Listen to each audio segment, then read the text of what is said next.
The mirror behind the mahogany bar caught more than just bottles of aged whiskey and crystal glasses. In its polished surface, three men sat with calculated precision at separated tables throughout the dining room, their eyes tracking a single target through the glass partition of the private dining area. CEO Ava Sterling gestured animatedly as she discussed fourth-quarter projections with her legal team, unaware of the predatory attention focused on her every movement. Ethan Murphy methodically wiped down table 12, his trained eyes catching details that others would overlook. His daughter Lily sat across from him in the burgundy booth, her fingers moving in fluid American Sign Language as she described her school day.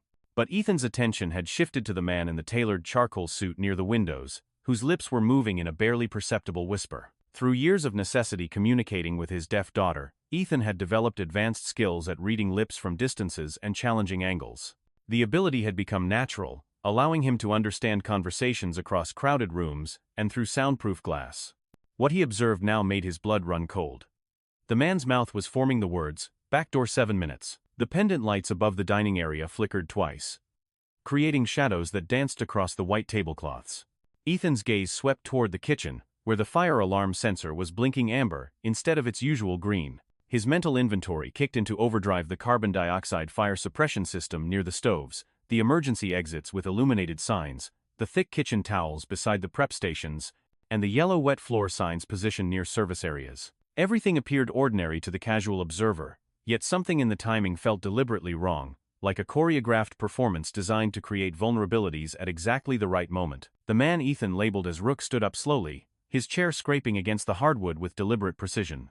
Ethan watched as Rook's hand moved beneath his jacket, and though the movement lasted only seconds, Ethan caught the man's mouth, forming a countdown: masks, in 3, 2. The realization hit him like a physical blow. The countdown had begun, and Ethan understood with crystal clarity and growing dread that his beloved daughter sat directly in the potential line of fire for whatever was about to unfold in this upscale restaurant. Earlier that evening, as the sun had been setting over the city skyline, Ethan had made a heartfelt promise to Lily that tonight would be something special, just the two of them enjoying quality time together, with no work interruptions, no distractions from his demanding job, and no concerns beyond sharing a quiet meal and catching up on each other's lives. As part of that promise, he had presented her with what appeared to be a simple piece of jewelry, an elegant emergency bracelet that he had carefully programmed with advanced GPS tracking capabilities and a sophisticated silent alert system that could summon help without making any detectable sound. He had presented the device as nothing more than a thoughtful gift from a loving father,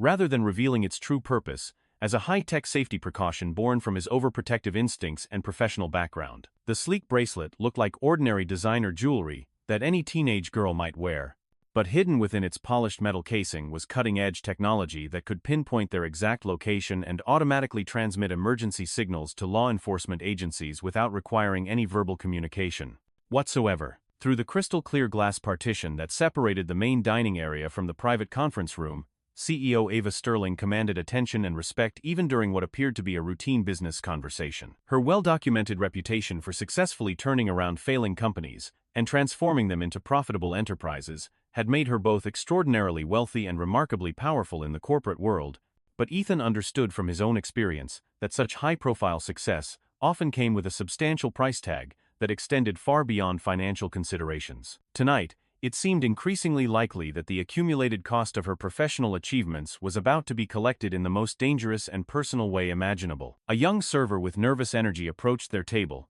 apologizing profusely for what she described as minor electrical issues that had been plaguing the restaurant throughout the evening. "The kitchen sensors keep acting up," she whispered conspiratorially, glancing around to make sure no other customers could overhear her complaints.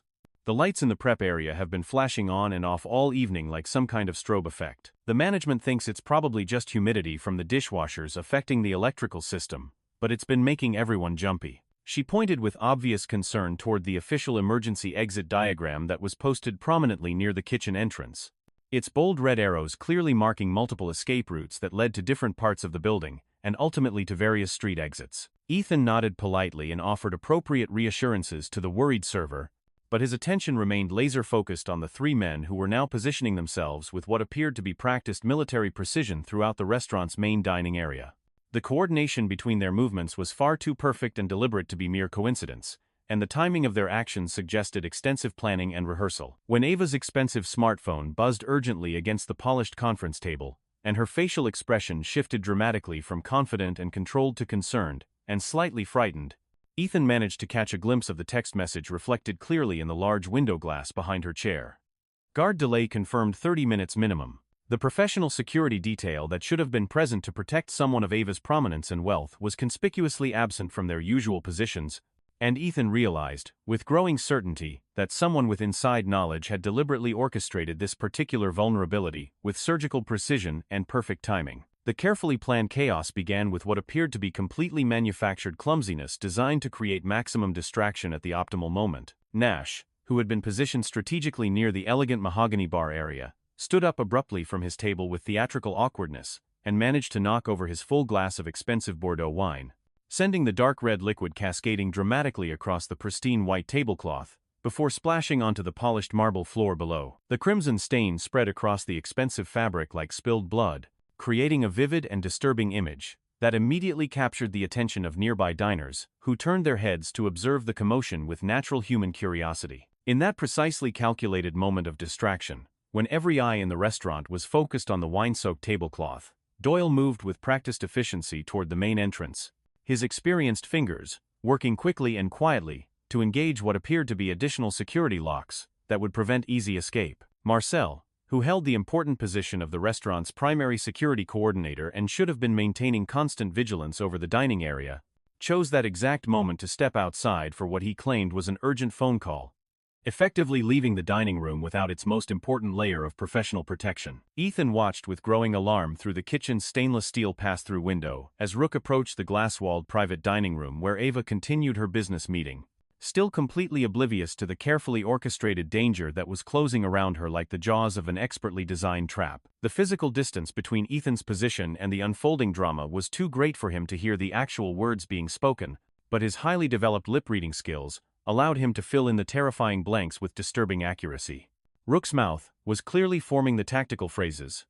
2-minute sweep and back extraction, as he positioned his body to effectively block the most direct path from the private dining room to the main exit. Near the kitchen area, Ethan's security-conscious mind automatically cataloged the master key to the electrical control panel hanging on its designated hook, as well as the emergency lighting switches that could instantly plunge entire sections of the restaurant into complete darkness, creating ideal conditions for confusion and criminal activity. The professional trap was closing around its intended victims with military efficiency and precision, and Ethan realized with absolute clarity that intervention was no longer simply an option. He might consider it had become an essential necessity if lives were going to be saved. When Rook placed his hand with deceptive gentleness on Ava's shoulder and whispered something directly into her ear that made her face drain completely of color within seconds, Ethan knew beyond any doubt that the threatened abduction was no longer a possibility. It was actively happening right before his eyes. Ava's eyes widened with unmistakable terror as her body language communicated pure fear as clearly and effectively as any spoken language could have conveyed,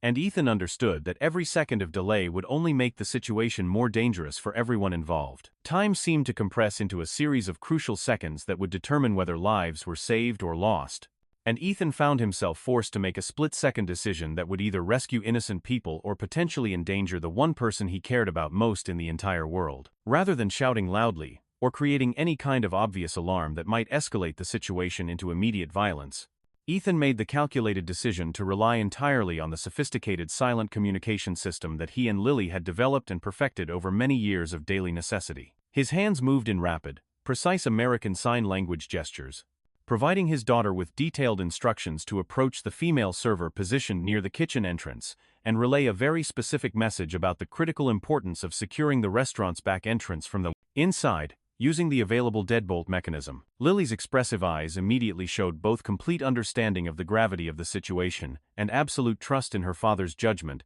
as she moved with carefully practiced casual purpose toward her designated target, maintaining the appearance of a normal teenage girl, while actually serving as a crucial component in a developing rescue operation. Ethan began to circulate methodically through the main dining room as if he were simply performing routine table maintenance and customer service duties, but every step of his path had been precisely calculated to achieve specific tactical objectives. He positioned the bright yellow wet floor warning sign at exactly the right angle near the bar area, creating what would appear to any observer as an accidental hazard, while actually establishing a carefully planned obstacle that could potentially trip up an attacker at the optimal moment. His smartphone vibrated quietly against his leg, as he discreetly activated the silent emergency call feature, a sophisticated system that he had programmed and tested months earlier that would establish a direct connection to 911 emergency dispatch without requiring any verbal communication that might alert potential criminals to the fact that help was being summoned. The restaurant's walk-in refrigeration unit was equipped with an internal safety latch system designed to prevent accidental imprisonment,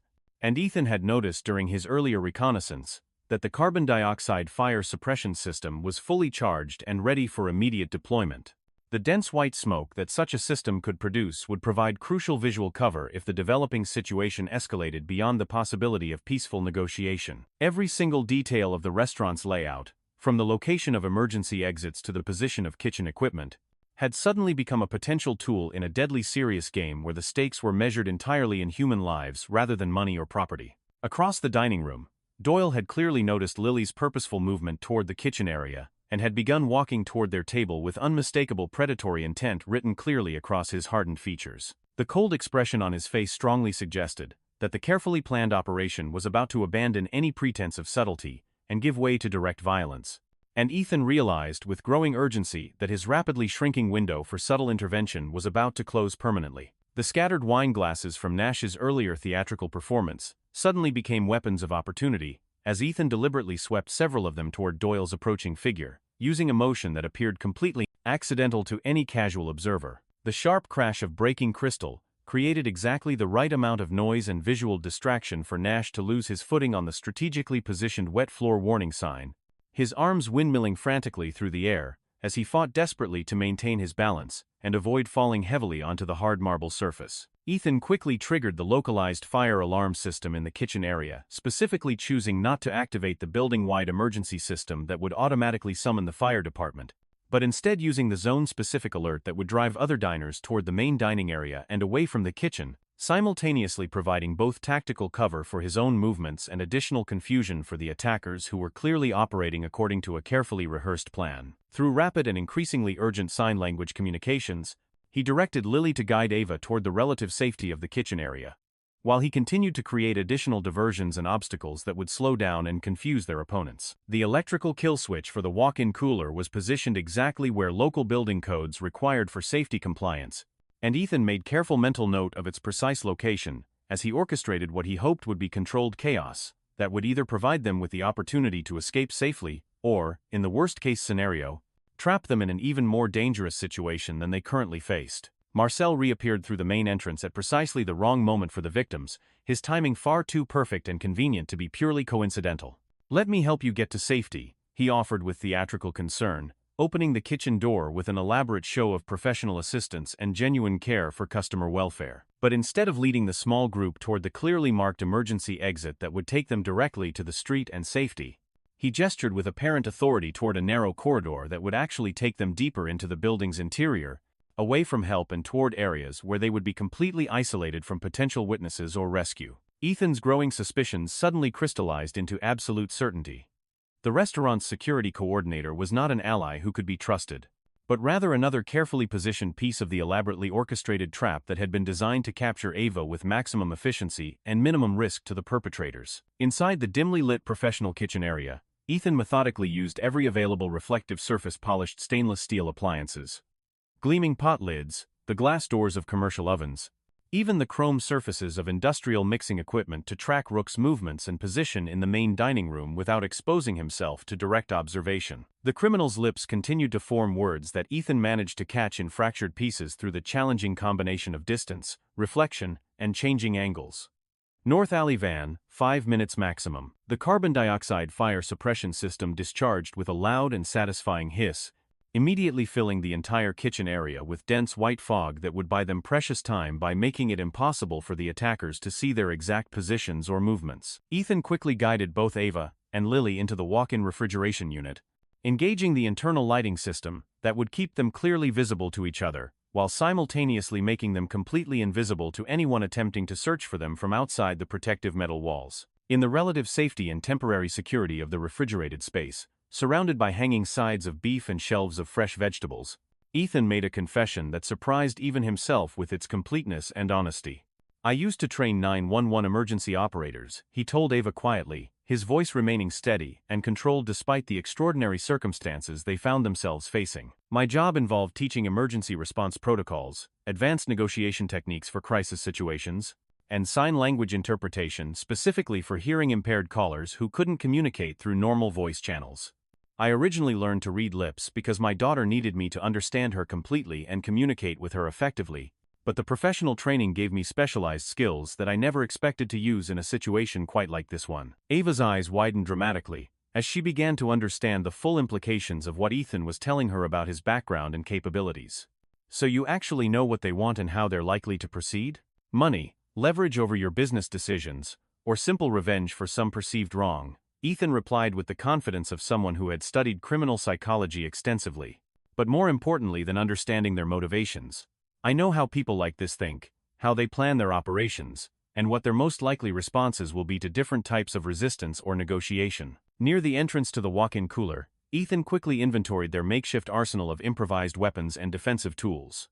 A broad-bladed chef's knife with a razor-sharp edge, a large stainless steel pot lid that could serve effectively as a protective shield, and several thick kitchen towels that could be soaked with cold water to provide protection against smoke inhalation or minor burns. The industrial kitchen had been designed primarily for efficiency and food safety, but tonight, its equipment and layout would have to serve the much more serious purpose of a battlefield where ordinary people fought for their lives against professional criminals. Marcel's voice carried clearly through the heavy steel door of the refrigeration unit, his tone artificially calm and reassuring in a way that immediately raised suspicions. "Open up right now. The police are here, and everything is under control." But Lily, who had positioned herself to watch his lips through the small observation window, signed rapidly and urgently to her father with a message that confirmed their worst fears. "He's lying." I can see him saying something completely different. The internal betrayal was now complete and undeniable, and Ethan realized with absolute clarity that their safety and survival depended entirely on their ability to outmaneuver and outwit people who had planned this entire operation with professional precision and extensive preparation. Using the kitchen's built-in intercom system, Ethan carefully projected his voice at exactly the right volume to ensure that Rook could hear him clearly without alerting other diners in the main restaurant area. "I have a child in here with me," he called out, his tone carefully modulated to suggest potential cooperation rather than defiance or resistance. "Please don't do anything that will traumatize her more than absolutely necessary. She's already been through enough difficult experiences in her young life." The psychological appeal to basic human decency and parental instincts was deliberately calculated to create hesitation and internal conflict in the attackers, buying precious time while Ethan continued to orchestrate his next series of tactical moves. He demanded what he characterized as a reasonable show of good faith. Nash would immediately drop any weapons he was carrying onto the dining room floor, where they would be clearly visible to everyone present, before any further negotiations or discussions could continue. Meanwhile, Lily followed her father's increasingly complex signed instructions with perfect accuracy, working alongside the frightened kitchen staff to systematically manipulate the restaurant's sophisticated lighting control system. By shutting off most of the ambient illumination throughout the dining area and focusing the remaining lights into intensely concentrated beams, they created a significant tactical advantage that would effectively blind anyone attempting to breach their defensive position. The industrial kitchen offered additional resources that could be converted into defensive tools. Large containers of hot cooking oil that could create painful barriers, bags of flour that would form thick clouds of concealing dust when thrown forcefully into the air, and containers of coarse salt that would make already wet floors treacherously slippery and dangerous for anyone attempting to move quickly across them. Every ingredient, every piece of equipment, and every structural feature of the professional kitchen had suddenly become a potential tool for survival in a desperate situation that none of them had ever imagined they would face. Outside the protective walls of the walk-in cooler, Rook's patience was clearly wearing dangerously thin as the carefully planned operation continued to take much longer than anticipated, creating far too many opportunities for law enforcement to arrive unexpectedly or for innocent witnesses to become problematic complications that would have to be dealt with permanently. When he grabbed a young bartender who had been trying to stay out of the way and pressed the cold metal barrel of a gun directly against the terrified man's head, Ethan knew with absolute certainty that the possibility of peaceful negotiation had completely failed and that direct action was now their only remaining option for survival. The heavy door of the walk-in cooler opened just a crack, creating a narrow gap that would serve multiple tactical purposes, and Ethan immediately released the carbon dioxide fire suppression system's remaining pressurized charge, while simultaneously using a polished metal surface to reflect the concentrated light beams directly into Rook's eyes with blinding intensity. The gunshot that followed was wild and completely panicked rather than aimed, with the bullet striking the thick stainless steel pot lid that Ethan held at precisely the correct angle to deflect the potentially lethal projectile harmlessly into the acoustic tiles of the ceiling above their heads. Flour and salt flew through the air in thick, choking clouds as Ethan systematically used every improvised weapon that the professional kitchen could provide. The soaked towels protected his hands from severe burns as he grabbed the handles of scalding pots and pans, using their weight and heat as weapons to sweep Nash's legs and send the criminal crashing heavily onto the wet and increasingly treacherous floor surface. Ava, following Ethan's rapid-fire instructions delivered through a combination of urgent whispers and hand signals, used the razor-sharp chef's knife to carefully cut through the restraints that were binding the innocent hostage, her hands remaining remarkably steady despite the chaos and violence that was erupting all around them. Lily activated her sophisticated emergency bracelet with a series of precise finger movements, automatically sending their exact GPS coordinates, along with a pre-programmed active shooter alert, directly to the emergency dispatch center. The electronic signal would bring real professional help from trained law enforcement officers, but only if they could somehow manage to survive long enough for the authorities to arrive and take control of the situation. Ethan relied on leverage and proper technique rather than brute physical strength to subdue Rook, applying a simple but effective arm control hold that would have made his old training instructors proud of his retention and application of their lessons. The gun skittered and spun across the wet floor, sliding completely out of reach, as Rook's arm was rendered temporarily useless by precise pressure applied to exactly the correct nerve cluster. But the most important and revealing discovery came when Ethan managed to catch Marcel making what he thought was a private phone call, his lips clearly forming words that painted the complete picture of betrayal and criminal conspiracy. "Blue van is ready and waiting." Absolutely no police presence at the rear entrance. The security coordinator was not merely complicit in the crime. He was actively coordinating the entire escape route and providing real-time intelligence to help the criminals avoid capture. The distant sound of sirens wailed through the city streets, but they were clearly approaching from the wrong direction to intercept the planned escape. Ethan realized that he had perhaps 30 seconds to expose the final layer of deception before the criminals disappeared forever into the night. The kitchen's security camera system operated on a completely independent power supply that remained functional even when other electrical systems failed, and Ethan made the calculated decision to force Marcel to repeat his coordination instructions while standing directly in front of the recording device. By compelling the traitorous security coordinator to speak aloud the same incriminating words that Ethan had observed through lip reading, he created undeniable video evidence of the conspiracy that would stand up in any court of law. The real police officers arrived through the main entrance, just as Rook, Nash, and Doyle were being subdued and secured with improvised restraints fashioned from kitchen equipment and tablecloths. Marcel's desperate attempt to blend in with the legitimate security personnel was immediately thwarted when the arriving officers discovered the recorded evidence and compared it directly to the 911 dispatch logs that had captured and preserved Ethan's earlier silent emergency call for help. Ava had sustained a minor but painful injury during the intense struggle, a deep cut on her forearm from a piece of broken glass, but Ethan's extensive first aid training allowed him to control the bleeding with professional competence and efficiency. The application of pressure bandages and proper elevation were simple techniques that had probably saved her from much more serious blood loss that could have become life-threatening. As Marcel was led away in handcuffs, his head hanging in shame and defeat, Ava turned to Ethan with an expression that combined genuine gratitude with something approaching awe and wonder. "How can I possibly thank you for what you've done? You saved my life and probably the lives of everyone else in this restaurant." Ethan's response was characteristically understated and focused on what mattered most to him. "Just make sure that Lily gets home safely tonight. That's the only thanks I need." But Ava's generous offer to provide safe transportation in her private armored car came with an unexpected and challenging complication. Aggressive news crews had completely surrounded the restaurant, their bright camera lights and pushy reporters creating a dangerous gauntlet that would be extremely difficult to navigate safely with a frightened and traumatized child. The local television news broadcast that aired later that evening led with a story that would resonate far beyond the immediate incident and inspire changes that none of them could have anticipated.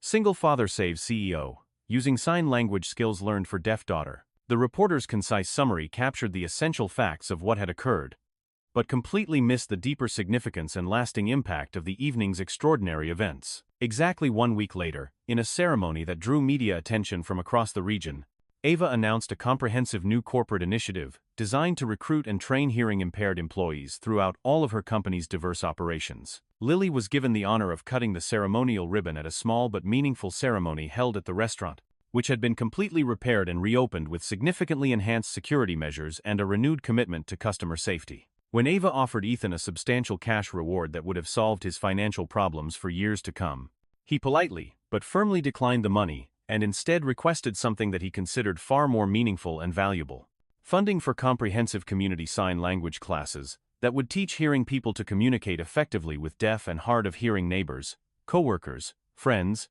and family members. The ambitious program would ensure that other children like Lily would grow up in a world where significantly more people could understand and communicate with them naturally, and that more parents like Ethan would have access to the skills necessary to protect and communicate with their children regardless of whatever physical or social challenges they might face. As the ribbon-cutting ceremony concluded and the camera crews began packing away their equipment for transport to their next assignment, Ava approached Ethan with one final question that had been bothering her throughout the week. "You never actually told me," she said quietly, ensuring their conversation would remain private. "What exactly did you do for a living before you became a restaurant server?" Ethan smiled warmly as he watched his daughter chatting animatedly with several new friends who were enthusiastically learning their first basic signs in American Sign Language. "I was someone who knew how to listen carefully to what people really needed," he replied thoughtfully. "And I suppose I still am exactly that same person." The simple answer contained far more truth and profound wisdom than most people would ever realize or fully understand. In a complex world that seemed increasingly filled with noise, distraction, and meaningless chatter, the ability to truly listen with eyes as well as ears, with patience, as well as technical skill, remained one of the most powerful and valuable tools that any person could possess or develop. Whether the situation involved saving lives during a crisis or simply making a genuine connection with a child who experienced and interpreted the world in a fundamentally different way, the art of listening remained both a precious gift and a serious responsibility that could change lives in ways that were both subtle and profound. As father and daughter walked home together through the quiet evening streets under softly glowing streetlights, their hands moved in the elegant silent language that had become their personal bridge between two very different worlds. The immediate emergency was finally over, but the deep connection and mutual understanding that had made their survival possible would last for the rest of their lives together.